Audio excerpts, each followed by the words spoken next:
Good morning and good afternoon. It's a pleasure to be a part of today's important discussion. We deeply appreciate the work of the International Human Rights Committee to promote international religious freedom and to advocate for persecuted Ahmadi Muslims worldwide.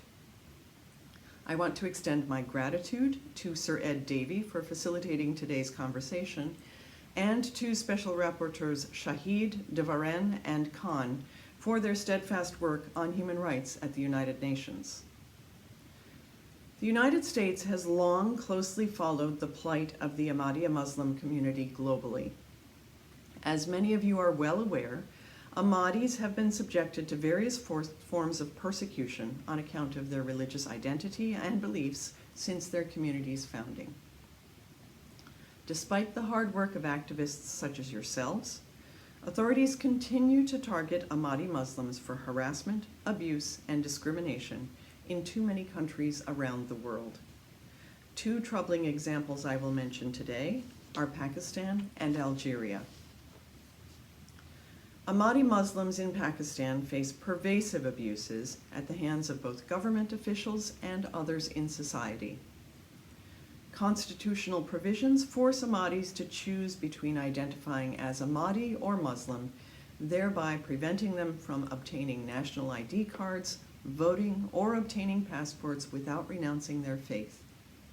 Ahmadis who identify as Muslim can face up to 3 years imprisonment. Discriminatory laws and abuses by authorities signal to other societal actors, including violent extremists, that violence against members of minority communities is acceptable, fostering a climate of impunity. Officials regularly engage in anti-Ahmadi rhetoric and attend events that critics say incite violence. Authorities are slow to condemn attacks on members of religious minority groups and have failed to take sufficient steps to prevent future abuses. Each incident of discrimination or violence impacts a life and community that spans more than just one city or nation. In July 2020, an attacker gunned down Tahir Nasim Ahmed, a U.S. citizen and self-identified Ahmadi Muslim, in a courtroom in Peshawar as he faced blasphemy charges. Since then, there have been a number of targeted attacks against Ahmadi Muslims and sectarian protests against Shias in Karachi and other vulnerable minority communities across the country. The government of Algeria refuses to permit Ahmadi Muslims to identify as Muslim. Because they lack official registration, the government considers Ahmadi worship services and other community activities illegal. Authorities have arrested more than 330 Ahmadis since 2017. After being charged with blasphemy, the leader of the local Ahmadi community was forced into exile in Morocco. As of May 2021, approximately 50 cases against Ahmadis are pending with the country's Supreme Court. In the face of such abuses, all of us in the international community have the responsibility to speak out and to demonstrate solidarity with all those oppressed on account of their beliefs.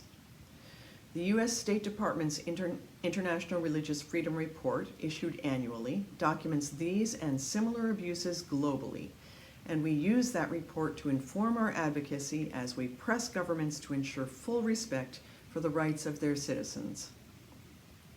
We are most effective when like-minded governments and communities speak with one voice, including through multilateral fora like the UN Human Rights Council.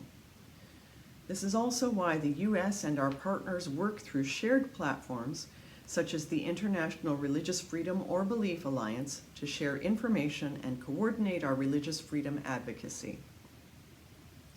The United States is committed to using all available tools, both positive and punitive, to advance this universal right. The State Department has designated Pakistan as a country of particular concern for the past several years, due in part to its continued abuses against Ahmadi Muslims. For officials who commit abuses, we can also impose costs and consequences, including visa restrictions, sanctions designations, and export controls. We advocate for the rights of Ahmadis not only to secure justice for individuals, but because promoting human rights advances shared goals of security and prosperity for all the citizens of a country. Defending and promoting the freedom of religion or belief, as well as related freedoms of expression and assembly, promotes peace, stability, and economic prosperity for all members of a society, minorities and majority alike. Thank you for including us in this important event. Again, I'm honored and I appreciate all you do to promote international religious freedom. I look forward to our continued collaboration and work towards those goals.